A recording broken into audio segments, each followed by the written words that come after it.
Student, चलिए मान लो आज अपनी एक नई लाइव क्लास शुरू करते हैं।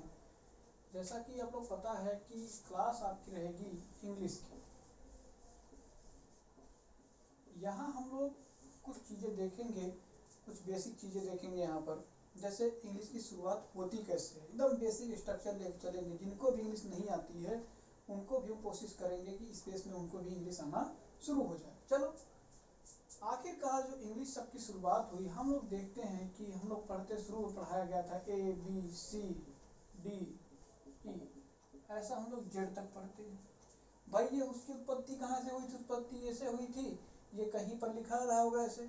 जैसे हम लोग मान लीजिए सपोज दैट कहीं का ख ग ये सब लिखा होता है तो हम लोग मान लेते भाई, हमको किसी ने बताया कि ये हिंदी का शब्द है तो हमने मान लिया हिंदी का शब्द है। लेकिन हम देख रहे हैं कि ये ऐसा वर्ड लिखा था ABCDEFG ऐसे लिखा था, तो लोगों ने हमसे पूछा भाई ये क्या है, तो हमने कहा भाई अंग्रेजी शब्द है, तो हमने मान लिया अंग्रेजी शब्द। अगर ये अंग्रेजी शब्द हैं, इनकी संख्या टोटल होती है कितनी? 26। इनकी संख्या टोटल होती है 26। इन्हें क्या कहा गया? इन्हें कहा गया अल्फाबेट। इन्हें क्या कहा गया? अल्फाबेट और लेटर। इन्हें अल्फाबेट या लेटर कहा गया। जब अल्फाबेट या लेटर बना तो इसका मतलब हुआ कि अगर इसके डेफिनेशन की बात की जाए कि आखिरकार अल्फाबेट और लेटर कहते किसे हैं, तो कहा गया कि smallest unit of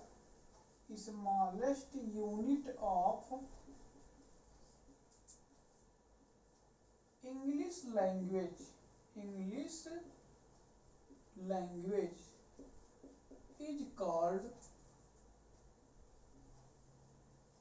is called alphabet और लेटर। यानी स्मॉलेस्ट यूनिट, एक क्वेश्चन आपका बनता है, smallest unit of English language is called the alphabet. Smallest unit, अंग्रेजी भाषा की सबसे छोटी इकाई को अल्फाबेट या लेटर कहा जाता है, जो कि A से Z तक होता है। टोटल अल्फाबेट लेटर कितने होते हैं? 26। अब बात आती है कि अगर अल्फाबेट जो है 26 होते हैं तो नंबर ऑफ ये दो पार्ट में होता है। एक होते हैं वॉवेल और दूसरा होता है भैया कॉन्सोनेंट। एक होता है वॉवेल और दूसरा होता है कॉन्सोनेंट। वॉवेल की संख्या होती है 5। इसका मतलब वो कौन कौन से हैं जो वॉवेल होंगे? A, E, I, O, U। ये 5 प्रकार के ऐसे वर्ड हैं जिनको हम वॉवेल कहते हैं। और कॉन्सोनेंट की बात कर ली जाए तो 5 को छोड़ने के बाद B, C, D, F, इस तरह से हमारे Z तक जो वर्ड है जिनकी संख्या 21 है, उन्हें हम क्या कहेंगे? कॉन्सोनेंट कहेंगे। फिर से एक बार देखने की कोशिश करेंगे। ABCD, A से लेकर के Z तक जो वर्ड है उन्हें हम अल्फाबेट या इंग्लिश कहते हैं। और 26 शब्द है, ये 26 को अल्फाबेट या लेटर कहा जाता है। तो अल्फाबेट की डेफिनेशन क्या बनेगी? अल्फाबेट की डेफिनेशन ये बनेगी smallest unit of English language. क्या? Smallest unit of English language is called the alphabet. Total number of alphabet 26। अल्फाबेट की टोटल संख्या कितनी होती है? 26 होती है, जिसमें से 5 वॉवेल होते हैं और बाकी कितने होते हैं? कॉन्सोनेंट होते हैं। तो 5 वॉवेल होते हैं, उनकी संख्या क्या है? A, E, I, O, U। और जो कॉन्सोनेंट हैं उनकी संख्या कितनी होती है? 21। तो जब हमारा अल्फाबेट बन जाता है तब हम बात करते हैं दूसरे वर्ड की, जिसका नाम है WORD और जिसे हम वर्ड कहते हैं। अल्फाबेट के बाद क्या बनना शुरू होता है? वर्ड बनना शुरू होता है। समझ आई बात? चलो देखते हैं। अगर वर्ड बन गया है तो वर्ड क्या है? तो वर्ड के डेफिनेशन में कहा गया, हम लोग यहीं से डेफिनेशन बनाएंगे, कुछ हम लोग अलग से एक्स्ट्रा करने वाले बिल्कुल भी नहीं है, बिल्कुल एक्स्ट्रा काम नहीं करेंगे। वर्ड किसे कहते हैं ये देखते हैं। तो वर्ड का मतलब ये हुआ कि smallest unit of alphabet, smallest unit of English language is called alphabet. अब हम लोग क्या करेंगे? अल्फाबेट को मिलाएंगे, कुछ अल्फाबेट को मिलाएंगे और उनसे क्या करेंगे? वर्ड का निर्माण करेंगे। जैसे तो डेफिनेशन कैसे होगी? तो स्मॉल ग्रुप ऑफ क्या, a group of alphabet, a group of alphabet. लेकिन ग्रुप ऑफ अल्फाबेट से क्या हमारी परफेक्ट मीनिंग बन जाएगी? जी नहीं। A group of alphabet which gives perfect meaning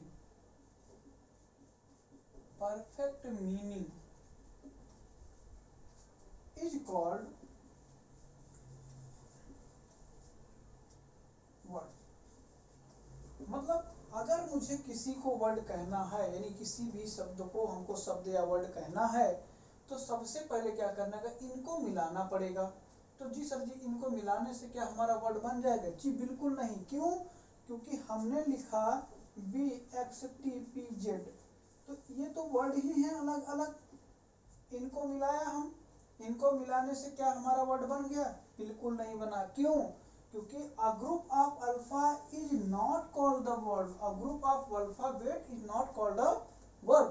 लेकिन हमें क्या करना पड़ेगा? अगर हमें अल्फाबेट को अल्फाबेट कहना है दोस्तों, तो हमें क्या करना पड़ेगा? सबसे पहली बात, ग्रुप ऑफ अल्फाबेट के साथ में ऐसे ग्रुप का अल्फाबेट बनाना है जो क्या करे, उनकी एक परफेक्ट मीनिंग होनी चाहिए। इसका मतलब ये हुआ, हमको ये समझ आया कि अगर हमें किसी वर्ड को, किसी भी हमें वर्ड को वर्ड कहना है, तो उस वर्ड की एक उचित क्या होनी चाहिए? प्रोनाउंसिएशन होनी चाहिए, प्रोनाउंसिएशन होनी चाहिए। और उनकी एक परफेक्ट, उनका एक परफेक्ट ऑर्डर होना चाहिए, उनका एक परफेक्ट ऑर्डर होना चाहिए, यानी उनका एक उचित प्रोनाउंसिएशन होना चाहिए और उनका एक परफेक्ट ऑर्डर होना चाहिए। तो प्रोनाउंसिएशन का मतलब होता है दोस्तों उच्चारण, उनका एक उचित उच्चारण होना चाहिए और उनका एक उचित क्या होना चाहिए? क्रम होना चाहिए। जब ऐसा होगा तो उनकी निकलेगी क्या? मीनिंग। क्या निकलेगी? उनकी कुछ मीनिंग होगी, इसका मतलब उनका कुछ क्या होगा? अर्थ होगा, तभी हम उस वर्ड को वर्ड कहेंगे। भाई देखो, कोई भी चीजें पढ़ो, प्रूव करके पढ़ो। कैसे भाई? या group of alphabet which gives perfect meaning is called the word। लेकिन ऐसा थोड़ी है कि बस परफेक्ट ऑफ मीनिंग बन गया तो वर्ड कहलाएगा। हमने वर्ड को इकट्ठा कर, मैं इकट्ठा तो किया लेकिन नहीं हुआ, तो मैंने क्या किया? मैंने कहा भाई देखो, मेरे पास एक वर्ड है, जैसे मैंने बी को लाया, फिर ओ लाया, फिर ओ लाया, फिर हमने इसमें लगा दिया क्या? के। तो क्या बन गया? बुक बन गया। क्या बन गया? बुक। और इसकी स्पेलिंग कंपोजिशन क्या हुई? BOOK। इसका मतलब क्या हुआ? किताब। ठीक। तो मतलब क्या हुआ कि हमने कुछ ऐसे वर्ड को लाया, इनको एक सही खर्ची। प्रोनाउंसिएशन का मतलब क्या हुआ? उच्चारण। देखो BOOK को मिलाया बुक। यहाँ जो हमने BXTPZ निकाला था, BXTPZ ऐसा कुछ होता नहीं है, हमने क्या किया? बी को सही क्रम में रखा, ऐसे क्रम में रखा जिनका कुछ हम सेंस निकाल सकें। तो BOOK, बुक, बुक मतलब हो गया किताब। ठीक। तो इस प्रकार से हम देख रहे हैं कि हमने अल्फाबेट पढ़ा। अल्फाबेट किसे कहते हैं? भाई अंग्रेजी भाषा के कुछ शब्द लिखे थे, हमने उनको देखा और देखने से ऐसा प्रतीत हुआ भाई अंग्रेजी के शब्द हैं, इसलिए उनको अक्षर कहा गया, यानी अंग्रेजी के अक्षर कहा गया, यानी इंग्लिश अल्फाबेट कहा गया या इंग्लिश लेटर कहा गया।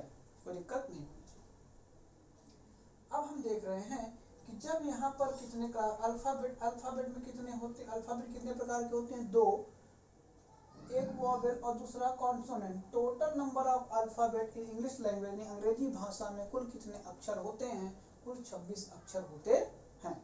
तो क्या हुआ? हम जिसमें से 5 वॉवेल और 21 कितने बचे? कॉन्सोनेंट। वॉवेल कितने हैं? AEIOU। वॉवेल कितने होते हैं? 5 प्रकार के होते हैं। इसमें ए हो गया, ई हो गया, आई हो गया, वो हो गया, यू हो गया। तो रही बात कॉन्सोनेंट की। कॉन्सोनेंट कितने प्रकार के होते हैं? तो कॉन्सोनेंट बचे 5, निकाल दीजिए। 21 माइनस 5 बराबर कितने? 26। इसका मतलब 21 कितने हुए? कॉन्सोनेंट। ये तो हमने देखा अल्फाबेट, लेकिन हमें क्या लगा ऐसा नहीं होना चाहिए भाई। हमको क्या करना है पता, हम आसान भाषा में कहे जाए तो हम लोग को रुकना नहीं है अभी, हम लोग थोड़ा और आगे बढ़ना है। क्या? वर्ड। वर्ड कैसे भाई? हम कुछ इन सभी को मिलाना चाहते हैं, मिला के कुछ बनाए, कुछ बनेगा क्या? हाँ, देखते क्या बनता है। तो हमने क्या किया? जो अल्फाबेट थे उनको इकट्ठा किया। इकट्ठा करने के बाद हमने इकट्ठा किया, उनकी कुछ मीनिंग निकाला, कुछ अर्थ निकाला। तो क्या निकल गया? विच गिव्स परफेक्ट मीनिंग, यानी वर्ड की डेफिनेशन कहीं बुक से नहीं देखना हमको सीधा क्या देखना है, ऐसे वर्ड जिनकी परफेक्ट मीनिंग निकले उन्हें हम वर्ड कहेंगे। यानी अल्फाबेट का ऐसा समूह जिनसे उनका परफेक्ट मीनिंग निकले उन्हें हम क्या कहेंगे, शब्द कहेंगे या वर्ड कहेंगे। भाई वर्ड को वर्ड कहलाना है तो हमारी दो शर्तों का पालन करना पड़ेगा। पहली शर्त क्या है, उनका उचित प्रोनाउंसिएशन होना चाहिए, यानी उनका एक उच्चारण होना चाहिए, और दूसरी बात उनका एक ऑर्डर या भाई साहब उनका क्या होना चाहिए, क्रम होना चाहिए। तो एक उनका उच्चारण या उनका एक क्या होना चाहिए, क्रम होना चाहिए। तो अगर उनका उच्चारण होगा, क्रम होगा, तो उनकी क्या निकलनी चाहिए, एक मीनिंग भी निकलनी चाहिए। अगर उनकी मीनिंग निकलेगी तभी वो पूर्ण रूप से वर्ड कहलाएंगे, अदरवाइज वर्ड नहीं कहलाएंगे। जैसा कि बेसिक से एग्जाम्पल में बी लाया, ओ लाया, सब क्या अल्फाबेट है, अल्फाबेट का समूह है। क्या बना, बुक बना, इनका उच्चारण हुआ, प्रोनाउंसिएशन हुआ, बना क्या, बुक। बुक मतलब क्या होता है, किताब। इस तरह से हम देखे हैं कि कैसे अल्फाबेट से हमने क्या देखा, वर्ड देखा, वर्ड को बनाते। अब हम अगला टॉपिक पे आएंगे, तब तक के लिए आप बने रहिए। अगले टॉपिक पे हम लोग आएंगे जिसका नाम होगा द सेंटेंसेस। देखेंगे कैसे वर्ड सेंटेंस को बनाता है, फिर सेंटेंस प्रेडिकेट को कैसे बनाता है। Thank you.